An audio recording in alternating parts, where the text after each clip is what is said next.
अस्सलाम वालेकुम व्यूवर्स, कैसे हैं आप सब लोग। उम्मीद करती हूँ कि सब लोग खैरियत से होंगे। और इस टाइम सुबह के 9 बज रहे हैं और हमारा यहाँ पर ब्रेकफास्ट हो रहा है बहुत ही स्पेशल गेस्ट के साथ।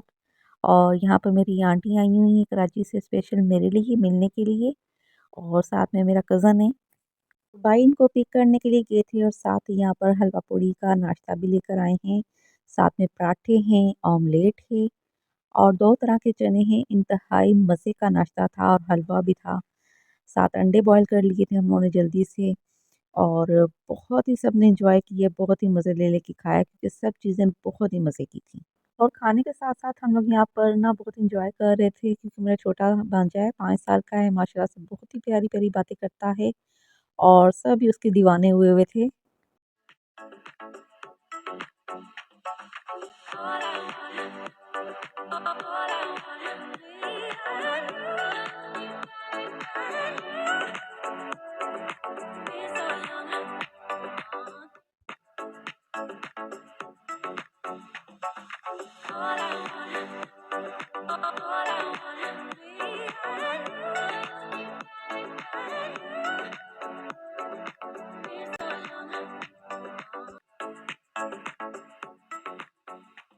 तो ख़ैर यहाँ पर नाश्ता वग़ैरह कर लिया था, उसके बाद फिर छोटी सिस्टर चाय ले आई थी बनाकर। तो माशाल्लाह से इतना हैवी नाश्ता करने के बाद भी जब चाय आई तो छोटा भांजा भी और छोटा भाई दोनों बिस्किट लेकर शुरू हो गए थे फिर से खाना।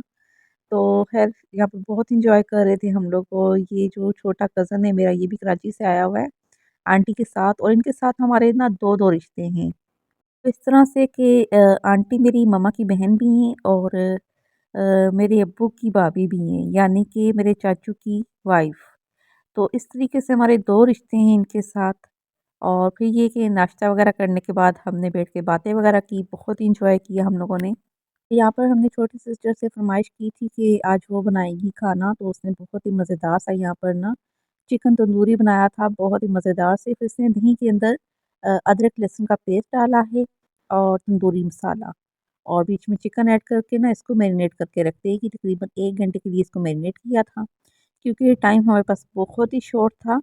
तो जब तक यहाँ पर ना मसाला लगा के चिकन को रखा था, तो जब तक ना प्याज़ को हमने चॉप कर लिया था यहाँ पर। देखिए, इस चॉपर के बारे में तो मैं आपके साथ शेयर कर चुकी हूँ। इसकी बहुत ज़बरदस्त क्वालिटी है और दूसरी बात ये कि बगैर लाइट का आपको इंतज़ार किए बगैर आप इसे हाथ से अच्छी तरह से चॉप कर सकते हैं और बहुत ही ज़बरदस्त चॉप करता है ये। आप इसके अंदर कीमा भी बना सकते हैं चिकन डालकर, बोनलेस डालकर उससे आप चिकन को भी आप ना अच्छी तरह से यानी कि चॉप कर सकते हैं। तो इस रेसिपी में ना प्याज का इस्तेमाल थोड़ा-सा ज़्यादा होगा क्योंकि हमने ग्रेवी अच्छी-सी तैयार करनी है। तो उसके लिए ना यहाँ पर 4 बड़े साइज़ के प्याज लिए थे। तो बस यहाँ पर इसको अब क्या करना है कि प्याज के साथ-साथ हमने यहाँ पर टमाटर और हरी मिर्ची भी चॉप करनी थी इसके अंदर।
तो यहाँ पर ना सबसे पहले प्याज़ ब्राउन कर लिए थे। जैसे ही प्याज़ ब्राउन हुए थे तो उसके अंदर ना सिस्टर ने डाल दिया था टमाटर और हरी मिर्च को जो हमने चॉप किया था वो डाल दिया था।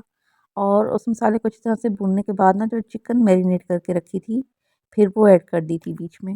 और चिकन बीच में ऐड करने के बाद ना इसको ऊपर से कवर कर दिया था और ताकि जो दही का पानी है वो अच्छी तरह से ड्राई हो जाए, उसके बाद इसकी बुनाई की थी। तो जब चिकन का पानी जो है ना वो ड्राई हो गया था तो उसके बाद इसको ना 10-15 मिनट के लिए अच्छी तरह से भून लिया था चिकन को। और यहाँ पर हमारा चिकन बहुत ही अच्छा सा तैयार हो गया था बनकर। और यहाँ पर बड़ा अफ़सोस के साथ कहना पड़ रहा था कि भी साथ मैंने चावल बनाने थे, तो नहीं बना सके क्योंकि टाइम बहुत शॉर्ट हो गया था। कि गाँव में मेरी नानी अम्मी हैं, तो उनकी तबीयत बहुत ज़्यादा ख़राब हो गई थी, तो फिर मामू की कॉल आई थी, तो फिर रात नहीं रुक सकी आंटी। तो फिर क्या प्लानिंग इमरजेंसी में मतलब प्लान बना था क्योंकि फिर ज़ाहिर है बेटी हैं मेरी मम्मा भी, तो उनसे भी रहा नहीं गया अम्मी का सुनकर। तो वो भी फिर चली गई थी और भाई उनको खुद लेके गए थे गाड़ी में। तो फिर मतलब यहाँ पर जल्दी-जल्दी सिर्फ़ हम लोगों ने खाना ही खाया था और फिर बस इन्होंने फ़ौरन से निकल गए थे। यानी इन्होंने हमारे घर में कोई 4-5 घंटे गुज़ारे होंगे, तो उसी के दौरान नाश्ता भी हमारा हो गया था और फिर जल्दी से खाना बना लिया था। और मेरे साथ चावल बनाने थे, वो भी रह गए थे क्योंकि टाइम बहुत कम था, इनको जल्दी निकलना था।